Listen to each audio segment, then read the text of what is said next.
नमस्कार तथा सुप्रभात। काया कैरनमा तपाईंलाई साथी टेकमान साक्य सँगै दिपा तिमल सिन्हाको स्वागत छ।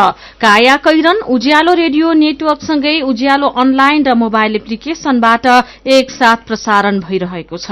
आज 2078 साल वैशाख 12 गते आइतबार चैत शुक्ल पक्षको त्रयोदशी तिथि सन् 2021 अप्रिल 25 तारिक आज विश्व औलो दिवस। काया कैरन शुरू गरौं मुख्य खबरका शीर्षकहरूबाट। कोरोनाको आयातित संक्रमण रोक्न हवाई र स्थल नाकामा कडाई गर्न जनस्वास्थ्यविदको सुझाव। संक्रमित भएर अस्पताल भर्ना भएका 90% भन्दा धेरैलाई अक्सिजनको आवश्यकता। तरकारी र कुखुराको मासुको मूल्य अनियन्त्रित, सरकारी स्वामित्वका बजारमै बेथिती, किसानबाट सस्तोमा किने र उपभोक्तासँग चर्को मूल्य असुल्दै। भूकम्प गएको 6 वर्ष पूरा, निजी आवास पुनर्निर्माणमा 93% प्रगति, सम्पदा पुनर्निर्माणमा भने ढिलाइ। पुरातात्विक महत्वका धरोहरहरू छन्, अन्य क्षेत्रको तुलनामा यसमा केही अलि कम प्रगति भएको देखिएको छ। यसमा पनि हामीहरू काम गरिराखेको अवस्था छ।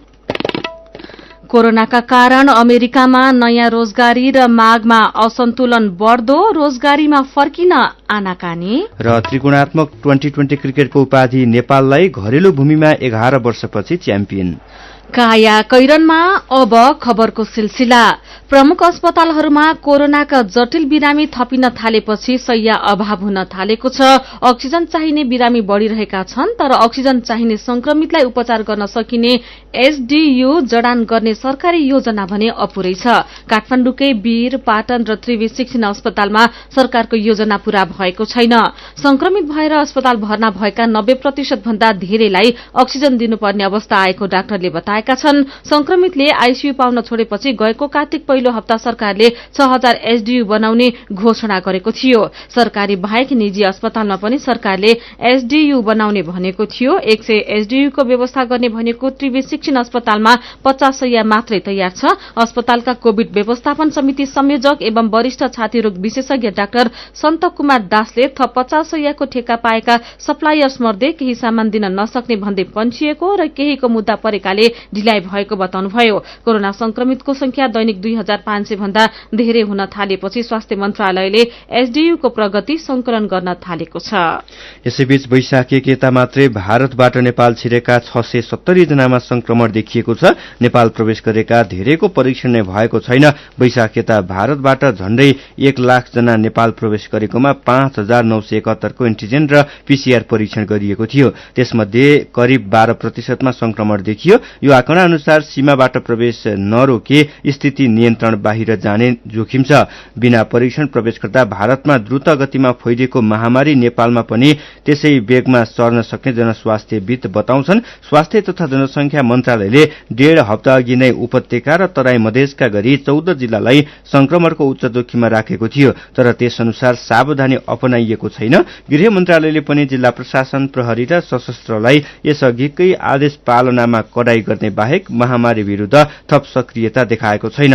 जनस्वास्थ्यविद डाक्टर शरद वन्तले विदेशबाट संक्रमण भित्रिन नदिन सीमा नाकामै पर्याप्त परीक्षण गरी संक्रमितदेखि आइसोलेसनमा पठाउनुपर्ने सुझाव दिनुभयो।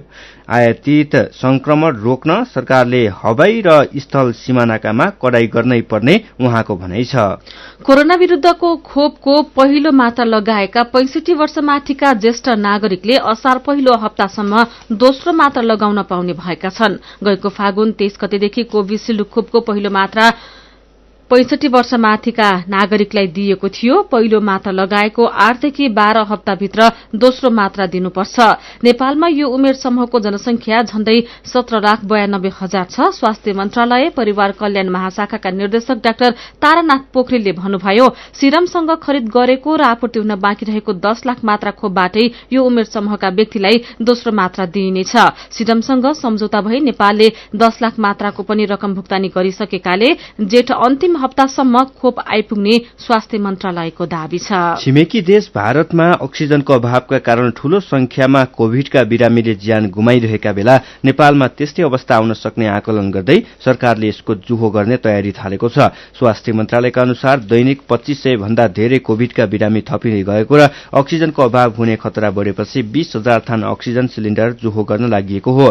त्यस्ता सिलिण्डर निजी कम्पनीलाई सहुलियतमा विदेशबाट किन्नका लागि सरकारले बाटो खुल्ला गरिदिने भएको छ। अर्थ मन्त्रालयमा स्वास्थ्य मन्त्रालयले त्यस परिणामको सिलिण्डर भित्र्याउन कर छुटको प्रस्ताव पठाएको छ। स्वास्थ्य मन्त्रालयका प्रवक्ता जागेश्वर गौतमले अक्सिजनको अभाव हुन नदिन निजी क्षेत्रबाटै सिलिण्डर किन्नका लागि आयातमा लाग्दै आएको भन्सार छुट दिन अर्थमा प्रस्ताव पठाएको र छिट्टै निर्णय भएर आउने बताउनुभयो। तरकारी र कुखुराको मासुको मूल्य अचाकली बढेपछि वाणिज्य आपूर्ति तथा उपभोक्ता संरक्षण विभागले काठमाडौँमा टोली खटायो। सरकारी स्वामित्वमा सञ्चालित तरकारी बजारमै बेथिति देखिएको विभागको निष्कर्ष छ। बेथितिकै कारण उपभोक्ताले चर्को मूल्य तिर्नु परेको विभागको अध्ययनले देखाएको छ। राति अबेरसम्म नाकामा अनुगमन र भोलिपल्ट होलसेल बजारमा अनुगमन गर्दा खरिद र बिक्री बिल बिजक जारी नभएको देखिएको छ। उत्पादकदेखि उपभोक्तासम्म आइपुग्दा मूल्यमा धेरै अन्तर देखियो। भाडामा पनि मनलाग्दी मूल्य राखिएको पाइयो। कुखुराको क्वारेन्टिन व्यवस्था प्रभावकारी देखिएन। विभागका प्रवक्ता शिवराज सेनाईले भन्नुभयो, तरकारी र कुखुरामा बेथिति मौलाएकै कारण यसको मूल्य महँगो भएको रहेछ।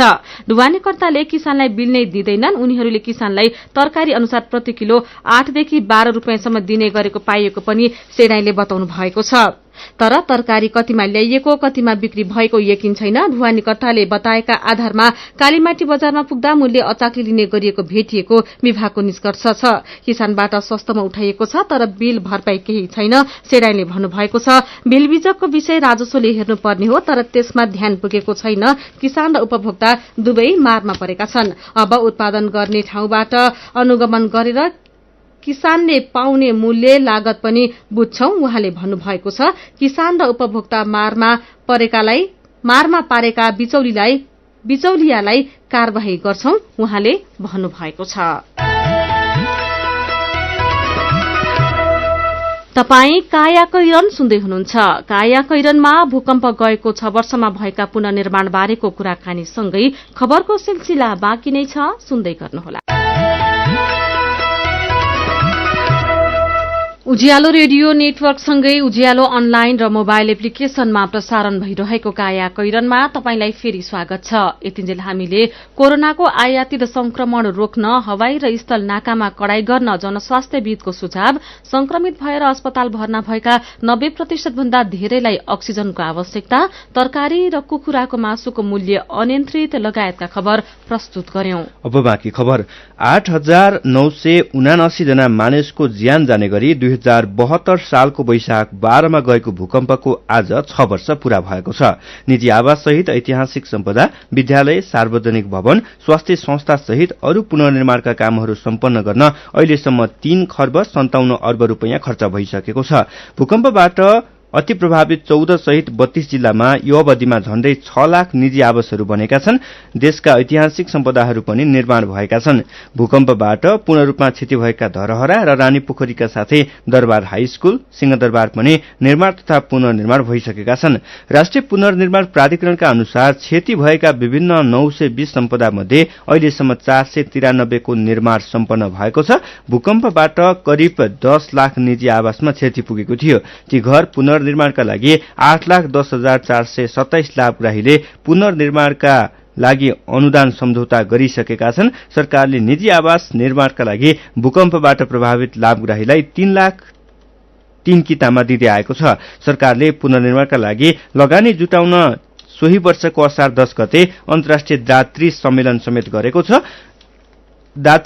समेत गरेको थियो। 6 वर्ष अघिको भूकम्पको केन्द्रबिन्दु गाउँ बारपाको जनजीवन पुरानै लयमा फर्किएको छ भने घरका नयाँ संरचना भने अब पुरानो जस्तो छैन।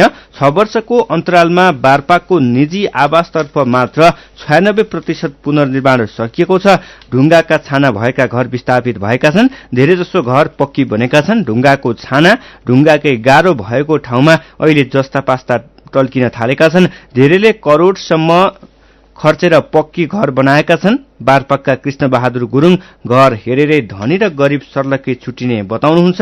भूकम्पले क्षति पुगेको गोर्खा दरबारको भने अझैसम्म पुनर्निर्माण भइसकेको छैन। 1990 सालको भूकम्पले हल्लाएको दरबारलाई 2072 को भूकम्पले थप क्षति गरेपछि 2074 कार्तिकबाट पुनर्निर्माण शुरू भएको थियो। 6 वर्षको अवधिमा भूकम्पले पारेको क्षतिको पुनर्निर्माण अझै पूरा हुन सकेको छैन। प्राधिकरणका अनुसार अहिलेसम्म निजी आवासमा पुनर्निर्माणको काम 93% प्रगति भएको छ। साथै राधा ढुङ्गानाले बाँकी पुनर्निर्माणको काम कहिलेसम्म सकिन्छ भनेर राष्ट्रिय पुनर्निर्माण प्राधिकरणका कार्यकारी समिति सदस्य डाक्टर चन्द्रबहादुर श्रेष्ठलाई सोध्नु भएको छ। पुनर्निर्माणका अब अधिकांश कामहरू सम्पन्न हुने क्रममा छन्, अब सम्पन्न भइसक्ने अवस्थामा नै छन्। जस्तो अब निजी आवासका अधिकांश 90% बढ्ता काम निजी आवासको कामहरू सम्पन्न भइसक्यो। 90% हाम्रा जुन लाभग्राहीहरू हुनुहुन्छ उहाँहरू आफ्नो घरभित्र बसिसकेको अवस्था छ र बाँकी कामहरू बाँकी घरहरू पनि अब केही समयमा 1-2 महिनामा यो असार माससम्म सम्पूर्ण सकाउने भन्ने हाम्रो लक्ष्य छ। त्यस्तै गरेर सरकारी भवनहरू अनि त्यसपछि गएर सड़कहरू, खानेपानीहरू आदि इत्यादि पनि सम्पूर्ण सकिसकेको अवस्था छ र केही 1-2 बाँकी रहेको अवस्था हो। त्यसमा अब अलिक अहिले यो जुन पुरातात्विक महत्त्वका धरोहरहरू छन् धरोहरहरूमा पनि प्रगति भइरहेको छ, तर अरू को तुलनामा अन्य क्षेत्रको तुलनामा यसमा केही अलि कम प्रगति भएको देखिएको छ। त्यसमा पनि हामीहरू काम गरिराखेको अवस्था छ। छिटै नै पुनर्निर्माणका काम सक्ने जुन एउटा लक्ष्य लिएको थियो त्यो अनुसार पुनर्निर्माणले गति लिन नसकेको हो नि, होइन? होइन, त्यो त अब त्यो सञ्चार माध्यममा अझै पनि त्यो इम्प्रेसन कसरी रह्यो मलाई त्यो जानकारी भएन। अहिले हामी अन्तर्राष्ट्रिय तहमा तपाईले तुलना गर्नुभयो भनेदेखि यस्ता भूकम्प प्रभावित ठाउँहरूको देशहरूको पुनर्निर्माणलाई हेर्नुभयो भने चीनभन्दा पछाडि, चीन हामीभन्दा अगाडि थियो, 3 वर्षमा उनीहरूले पुनर्निर्माण सकेको हो। त्यहाँको सामाजिक आर्थिक स्थिति फरक छ नेपालको भन्दा। त्यहाँ जग्गा जमिनमा सम्पूर्ण सरकारको अधिकार र लगानी पनि सबै सरकारको हुने हुनाले र उनीहरूको इकोनोमी पनि ज्यादै मजबुत भएको हुनाले उनीहरूले 3 वर्षमै सकाएका हुन्। तर हामी भन्दा अलि शक्ति राष्ट्रहरू जस्तो भारत भन्नुहोस्, इन्डोनेसिया भन्नुहोस्, तपाईँको पाकिस्तान भन्नुहोस्, इरान भन्नुहोस्, इभन जापान, यो मुलुकहरूमा पनि यस किसिमको पुनर्निर्माण अब अन्य देशहरूमा भएको अवस्था होइन। नेपालको यो संक्रमणकालीन अवस्था, हाम्रो कमजोर आर्थिक स्थितिको बावजुद पनि जुन किसिमको पुनर्निर्माण हामीले गरेर सम्पन्न गर्न सकेका छौँ त्यो अब मैले आफै भन्न कतिको मिल्छ यो शब्द, एक किसिमको अतुलनीय नै भन्दाखेरिमा हुन्छ जस्तो लाग्छ मलाई। अब धार्मिक, सांस्कृतिक, पुरातात्विक संरचनाहरूको पनि अझै पुनर्निर्माण गर्न बाँकी नै छ। अब कहिलेसम्म सकिएला यो सबै बाँकी? हजुर, त्यो एउटा महत्त्वपूर्ण प्रश्न उठाउनु भयो। धार्मिक सांस्कृतिक जुन धरोहरहरू छन् त्यसको पुनर्निर्माणको कामहरू अहिले झन्डै 50-55% सकिएको छ र बाँकी 45-48% बाँकी छ। त्यसको तपाईँले त्यो सही कुरा गर्नुभएको हो। यसमा 2टा कुराहरू छन्। एउटा कुरा के छ भन्नुहुन्छ भन्दाखेरिमा पुरातात्विक महत्त्वका जुन मोनुमेन्टहरू छन्, धरोहरहरू छन्, तिनीहरूको निर्माण अन्य घरहरूको जस्तो फटाफट गर्न मिल्दैन। त्यसको एउटा सर्टेन त्यसको नियमहरू हुन्छ। त्यसको जस्तो अब तपाईँ त्यसको क्षमा पूजा गर्नुभन्दा अगाडि कामै सुरु गर्न पाउँदैन। क्षमा पूजा गर्नलाई कुनै एउटा तिथि तोकिनु पर्ने हुन्छ, होइन? त्यस्तै गरेर त्यसका जुन टुँडालहरू राख्नलाई काठ कुद्नु पर्यो। काठहरू लम्बाइ 12-15 फिट 20 फिटसम्मका काठहरू चाहिने छन्, तिनीहरूलाई व्यवस्था गर्नु पर्यो। यो ज्यादै अरू सेक्टरको तुलनामा जुन हेरिटेजको सेक्टर छ यो ज्यादै संवेदनशील सेक्टर छ। त्यसलाई हतार गरेर बनाउन नमिल्ने रहेछ भन्ने कुरा हामीले बुझ्नमा आयो। त्यो त्यही नै हो। र दोस्रो कुरा के छ भन्दाखेरि यो पुरातात्विक क्षेत्रको जुन क्षमता छ, राष्ट्रिय क्षमता छ, त्यो पनि कमजोर रहेछ। त्यो राष्ट्रिय क्षमतालाई पनि अभिवृद्धि गर्नुपर्ने अवस्था छ। के भनेदेखि अब काम गर्ने त्यो पुरातात्विक महत्त्वका मठ मन्दिरहरूमा काम गर्ने मान्छेहरूकै अभाव छ, त्यो कालीगढहरूको अभाव छ। त्यस्तो किसिमको विभिन्न समस्याहरूका कारणले गर्दाखेरिमा अनि कतिपय ठाउँमा फेरि विवाद, जस्तो यो शैलीमा बनाउनुपर्छ भन्ने विवाद, त्यो शैलीमा बनाउनुपर्छ भन्ने विवाद, समाज एकरूप छैन। यी विभिन्न कुराहरूले गर्दाखेरिमा यो पुरातात्विक महत्त्वका धरोहरहरू केही ढिलो हुन गएको हो। तर त्यसमा पनि धेरै समस्याहरू हामीले छिमलिसक्यौँ। अब ज्यादै सुमधुर किसिमबाटै अगाडि बढ्छ। उहाँ हुनुहुन्थ्यो राष्ट्रिय पुनर्निर्माण प्राधिकरणका कार्यकारी समिति सदस्य डाक्टर चन्द्रबहादुर श्रेष्ठ। तपाईँ अहिले सुन्दै हुनुहुन्छ काया कैरन। हामीसँग मेरो पनि भन्नु छ र कार्टुनसँगै खबरको सिलसिला बाँकी नै छ, सुन्दै गर्नुहोला। सीधा कुरा प्रष्ट विचार काठमाडौँमा 90 मेगाहर्ज उज्यालो रेडियो नेटवर्क मार्फत देशभरिका विभिन्न एफएम स्टेशन तथा उज्यालो अनलाइन र मोबाइल एप्लिकेशनमा प्रसारण भइरहेको काया कैरनमा तपाईंलाई फेरि स्वागत छ। अब बाँकी खबर। सरकारले तराईका 3 आन्तरिक विमानस्थललाई सानो एयरबस र बोइङ जहाज अवतरण गर्न सक्ने गरी विस्तार गर्ने योजना बनाएको छ। नेपाल आन्तरिक उड्डयन प्राधिकरणले विराटनगर, नेपालगञ्ज र धनगढ़ी विमानस्थललाई विस्तार गरी साना एयरबस र बोइङ उडान योग्य बनाउन लागेको हो। प्राधिकरणले तत्कालै विराटनगर र नेपालगञ्ज विमानस्थलको टर्मिनल भवन निर्माणका लागि प्रक्रिया समेत अगाडि बढाएको छ। आन्तरिक विमानस्थललाई हब विमानस्थलका रूपमा विकास गर्न 5 वर्षभित्र 81 अर्ब भन्दा धेरै खर्च हुने अनुमान नेपाल नागरिक उड्डयन प्राधिकरणको छ। प्राधिकरणका अनुसार तराईका विमानस्थलहरूको धावन मार्ग ठूलो जहाजको भार ठेक्न सक्ने कम्तीमा 12 सेन्टिमिटर मोटाइको हुनेछ। त्यस्तै सबै विमानस्थल सुविधा सम्पन्न र रात्रिकालीन उडान गर्न योग्य बनाइनेछ। तराई क्षेत्रमा एयरलाइन्सहरूले प्रादेशिक उडान शुरू गरेकाले अब हब विमानस्थलका रूपमा विस्तार गर्नुको विकल्प नभएको अधिकारीहरू बताउँछन्। मेरो पनि भन्नु छ। पुनर्निर्मित धरहराको उद्घाटन भएको खबरमा गणेश कुमार राणा मगर लेख्नुहुन्छ, ऐतिहासिक सांस्कृतिक महत्वको धरहरा पुनर्निर्माणले इतिहासलाई जीवन्त बनाएको छ। यही विषयको खबरमा दीपक बस्नेत कवितात्मक शैलीमा लेख्नुहुन्छ, वर्षौंपछि रेल आएको चढ्न नमिल्ने चुच्चे नक्सा पाठ्यक्रममा विद्यार्थीले पढ्न नमिल्ने ढलेको धरहरा ठडियो गर्व गर्नै पर्छ, उद्घाटन गर्न मिल्छ तर तत्काललाई चढ्न नमिल्ने। निरजङ थापा खुशी व्यक्त गर्दै लेख्नुहुन्छ, जुरुक्क उठ्यो नेपालीको धरोहर, धरहरा निर्माणमा खटिएका सबैलाई धन्यवाद। अनि फरक प्रसंगमा जिल्ला कोभिड-19 संकट व्यवस्थापन केन्द्र डीसीसीएमसी बाँकेले केन्द्र सरकारसँग मेडिकल टीम पठाउन माग गर्ने निर्णय गरेको खबरमा चक्रजङ कुवर सुझाव दिँदै लेख्नुहुन्छ, सरकारले अब परीक्षण बढ़ाउनुका साथै संक्रमितको उपचारमा ध्यान दिनुपर्छ, साथै कोरोना थप फैलन नदिन कड़ा नियमहरू लागू गरी कार्यान्वयन गर्नुपर्छ।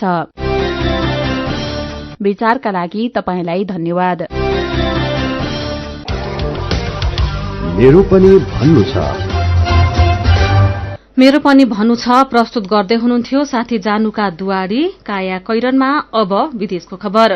कोरोना भाइरस महामारीका कारण 1 वर्षदेखि संकट बेहोरिरहेको अमेरिकामा लाखौं बेरोजगार छन्। अर्थतन्त्र पुनः खुला भए पनि कतिपय रोजगारदातामाथि नयाँ मानिसलाई रोजगारी दिनेतर्फ अनपेक्षित चुनौती देखिएको छ। कोरोना भाइरसबाट संक्रमित हुने डरका साथै बालबच्चाको हेरचाह बापत प्राप्त हुने सरकारी बेरोजगार भत्ताको लोभमा कतिपय बेरोजगार अमेरिकी काममा पुनः फर्किन चाहिरहेका छैनन्। कोभिड-19 को खोपले व्यवसायलाई सामान्यतर्फ उन्मुख गराइरहेकाले अमेरिकी अर्थव्यवस्थामा बिस्तारै सुधार आउन थालेको छ। अर्कोतर्फ कम्पनीले पनि बढ्दो माग पूरा गर्न नयाँ भर्ती दिन थालेका छन्, तर सबै बेरोजगार व्यक्ति आफ्नो जागिरमा फिर्ता हुन तयार नदेखिएको अन्तर्राष्ट्रिय सञ्चार माध्यमले जनाएका छन्।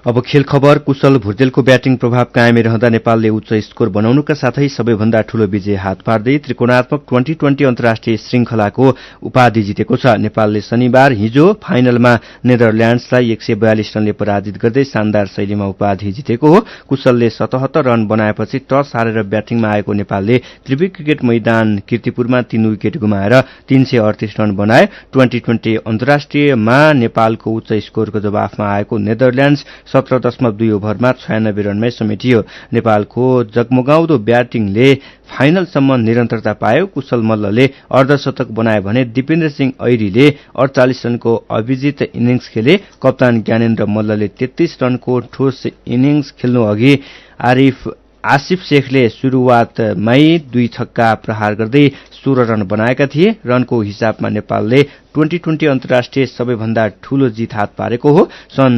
2019 को दक्षिण एसियाली खेलकुदमा नेपालले यसअघि भुटानमाथि 141 रनको जित हात पारेको थियो। नेपालले 2010 पछि घरेलु मैदानमा पहिलो उपाधि हात पार्न सफल भएको हो। नेपालले पछिल्लो पटक घरेलु मैदानमा 11 वर्ष अगाडि विश्व क्रिकेट लीग डिभिजन 5 जितेको थियो। नेपालका कप्तान ज्ञानेन्द्र मल्ल आफ्ना खेलाड़ीहरूले जसरी खेले उपाधि जिते त्यो निकै उत्साहप्रद रहेको र उपाधि बोनस जस्तै भएको बताएका छन्। क्रिकेटकी अर्को प्रसंगमा इण्डियन प्रिमियर लीग आईपीएल क्रिकेटमा राजस्थान रोयल्स 6 विकेटले विजयी भएको छ। कोलकाता नाइट राइडर्सले दिएको 134 रनको लक्ष्य राजस्थान रोयल्सले 4 विकेट गुमाउँदै भेट्टाएको हो। काया कैरनमा अब पालो उखानको। गफ गर्यो लाखको लगानी 5 को। उज्यालो रेडियो नेटवर्कबाट प्रसारण भइरहेको काया कैरन सक्नु अघि मुख्य खबर फेरि एकपटक। कोरोनाको आयातित संक्रमण रोक्न हवाई र स्थल नाकामा कडाई गर्न जनस्वास्थ्यविदको सुझाव। संक्रमित भएर अस्पताल भर्ना भएका 90% भन्दा धेरैलाई अक्सिजनको आवश्यकता। तरकारी र कुखुराको मासुको मूल्य अनियन्त्रित, सरकारी स्वामित्वका बजारमै बेथिती, किसानबाट सस्तोमा किनेर उपभोक्तासँग चर्को मूल्य असुल्दै। भूकम्प गएको 6 वर्ष पूरा, निजी आवास पुनर्निर्माणमा 93% प्रगति, सम्पदा पुनर्निर्माणमा भने ढिलाइ। कोरोनाका कारण अमेरिकामा नयाँ रोजगारी र मागमा असन्तुलन बढ्दो, रोजगारीमा फर्किन आनाकानी। र त्रिकोणात्मक 2020 क्रिकेटको उपाधि नेपाललाई, घरेलु भूमिमा 11 वर्षपछि च्याम्पियन। अब कार्टुन। आज हामीले चसक्क शीर्षकमा महेश बस्ताकोटीले बनाउनु भएको कार्टुन लिएका छौं। कार्टुनमा धरहरा छ, प्रधानमन्त्री जस्ता देखिने व्यक्ति धरहरामा चढ्नु भएको छ अनि धरहराको बाल्कनीबाट काठमाडौँ उपत्यकाको दृश्यावलोकन गर्दै उहाँ भन्दै हुनुहुन्छ, अखो पुरै समृद्धि त यहाँबाट पो देखिने रहेछ त। आजको काया कैरन सकिएको छ। काया कैरनबाट प्राविधिक साथी प्रवीण श्रेष्ठसँगै हामी बिदा माग्छौं। काया कैरन सुन्नुभएकोमा तपाईंलाई धन्यवाद। उज्यालो मोबाइल र अनलाइनमा प्रसारण भइरहेका रेडियो र अनलाइनका सामग्री भाइबरमा पनि उपलब्ध छन्। कोरोनाको संक्रमणबाट बस्न घर बाहिर निस्कने बेला मास्क लगाउन नबिर्सौं। नमस्कार।